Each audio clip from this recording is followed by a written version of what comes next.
Hi, I'm Dillon from Pilgrim UL, and I do promise that not every single video I make on this channel is going to be me sitting on the ground with a kit of gear next to me, but that is what you get today. Today we're going to be talking about some of the new pieces of equipment I've recently acquired in order to do a little bit of winter backpacking, because this is the season for it. A couple things to note here is that this is not an exhaustive list, so if there's something here that you think is missing, it probably is. I just haven't thought to put it into the bag for this particular video. The other thing to keep in mind is that I plan to go out on pretty short trips. I plan to stay very close to home. Right here along the Wasatch Front in Utah, we're really blessed to have the backcountry literally 10 to 15 minutes away from us, which is really cool. And what that means is that I plan to pick really ideal weather windows. I don't plan to go out when it's just absolutely bitterly cold, and I don't plan to go out if there's any chance of terrible storms. So what you're going to see here is some pretty inexpensive winter gear. Obviously you can go way up in budget, but really and truly I wanted to maximize the really nice equipment that I have for 3-season gear. But in some cases modify it so that it can be used in the winter. And then there's a couple items which are winter specific, which we'll get into. To start off, we do have the brand new, I guess it's not brand new. We used to make this a long time ago, but we've reintroduced it as of late. This is the Rone framed backpack. So this is going to be the larger framed backpack that we offer. I'll go ahead and get the shovel off here. So the Roan is going to be the backpack in our lineup that's designed to carry a little bit more weight. So currently here I've got the 55-liter version, and it's got our brand new frame suspension. So this is going to have the inverted U-shaped carbon fiber frame that the ends terminate down here on the detachable hip belt. They come up and they form a horizontal cross member here at the top and go down. So you get really good horizontal and vertical structure. Those carbon rods don't really flex under weight at all. They do a really, really good job of transferring weight to the hip belt. We've got load lifters, and we've got the adjustable torso length feature on this pack. It does have slightly thicker straps compared to the Highline. A lot of these features are coming to the Highline. So at some point I'll make a video comparing the two. So if you're kind of on the fence between the two, as simply as I can put it, the Highline is going to be for people carrying true ultralight, or at least close to ultralight base weights, and the Rone is going to be for people who are just a little bit above that. Obviously I'm going to be a little bit biased, but in my opinion I think the Rone has the possibility of having the best suspension of any ultralight pack on the market. This pack maxes out at about 45 or 50 pounds, and it only weighs between 21.5 and 22.5 ounces depending on which fabrics you go with. So that kind of weight to capacity ratio is pretty much unheard of from what I'm aware of. So really excited to bring this out to the market again. I think it's has the potential of being the most versatile pack that we offer, and yeah, it kind of takes all the things I've learned about pack suspension and overall pack design and kind of puts it all into one. So if you're looking for a pack to kind of do it everything, go check out the Rone on our website. On the outside of the pack, we've got a Nalgene, which is garage grown gear, labeled. I plan to do a Nalgene in the winter because it's a little hardier, and you can put hot water in it. On the front pocket, I do have a foam pad, and also you might notice that I'm sitting on this kind of reflective pad as well. I'm still using my 3-season sleeping pad, so I think by adding some foam and the reflective pad to it, that should give me a little bit of additional R value. This item should be in my diddy bag, but I threw it in here last moment. I do have the new FlexTail Zero sleeping pad pump. I'm really excited about this thing because I really despise blowing up my pad with my lungs. So having the pad, I've been not a fan of the pad inflation pumps for the longest time because I felt like they were just a little bit too big and too heavy, but they brought down the size and weight just enough to be acceptable for my liking, so I've got that. And then I also have a set of snow stakes. When I ordered these, I did not realize these were the 12-inch stakes. These are way bigger than anyone needs, I feel, unless you're doing some really serious winter camping. So I'm probably going to send these back, and I've got some 9-inch stakes on order that I think will be a little bit more appropriate for what I'm planning to do. But at least for now, this is a placeholder. All right, we'll open up the main compartment here, and the Rone backpack is taller than our Highline, so it needs a little bit more space to open up the roll top. Of course, I've got my Enlightened Equipment Torrid jacket. If I really were to get into winter camping, I'd probably get myself a nice down parka from like Montbell or something like that. But at least for now, I'm using this, and I've got some other items to supplement it. I've got my cook kit, which is the same as my 3-season kit.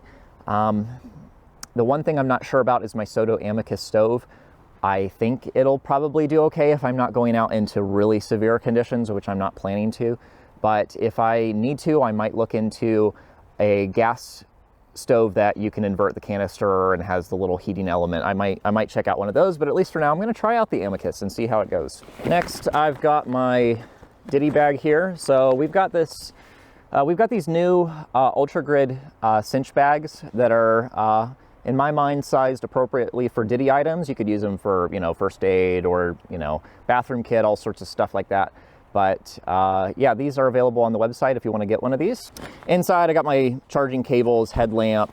I don't believe there's anything in here that's not in my 3-season kit. So go back and watch my Uinta Highline trail video if you want to see more of what's in there. The one thing that is new is the little Govee thermometer, so you can track temperatures on your phone. This is something that I think would be really fun to have during the winter, so you can, more appropriately track, weather conditions and kind of see how your sleep system is performing.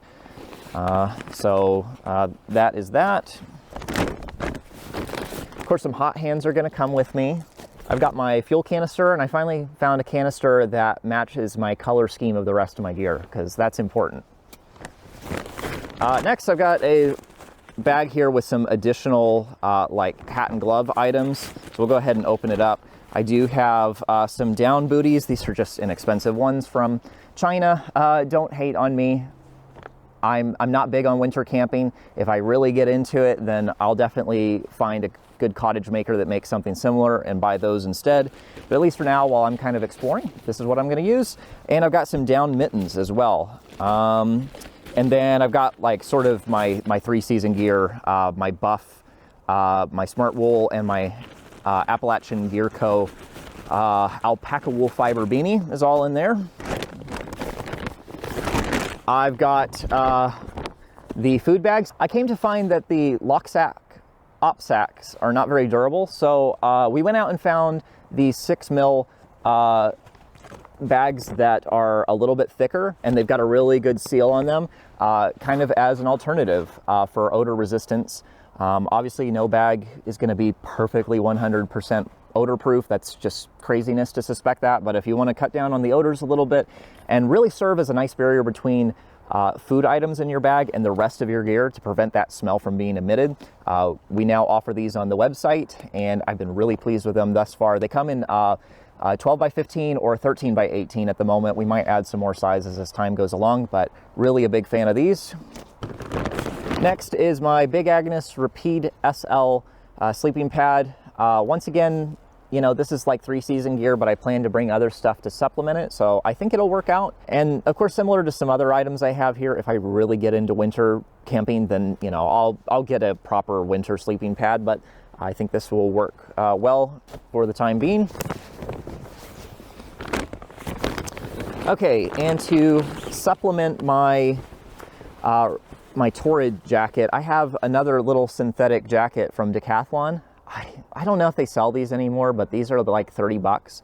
I got this to go snowboarding with as an insulative layer to go underneath a snowboarding jacket. Really inexpensive and synthetic, so it holds its loft a little bit better if it gets wet. And yeah, just dirt cheap, and I think adding 2 puffy jackets together will be plenty of warmth for what I'm planning to do. And yeah, if you couldn't tell, I own a lot of puffy jackets. I actually have another one in addition to this, and the other ones I'm wearing here, so. All right, now we get to sort of the big items that really kind of make this a winter specific kit rather than my 3-season gear.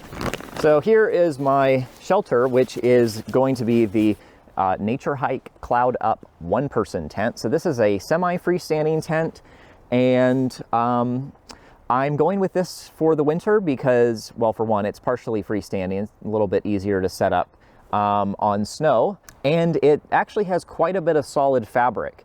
So if you know anything about winter tents, you'll know that it's generally preferable to have less mesh and a little bit more solid fabric.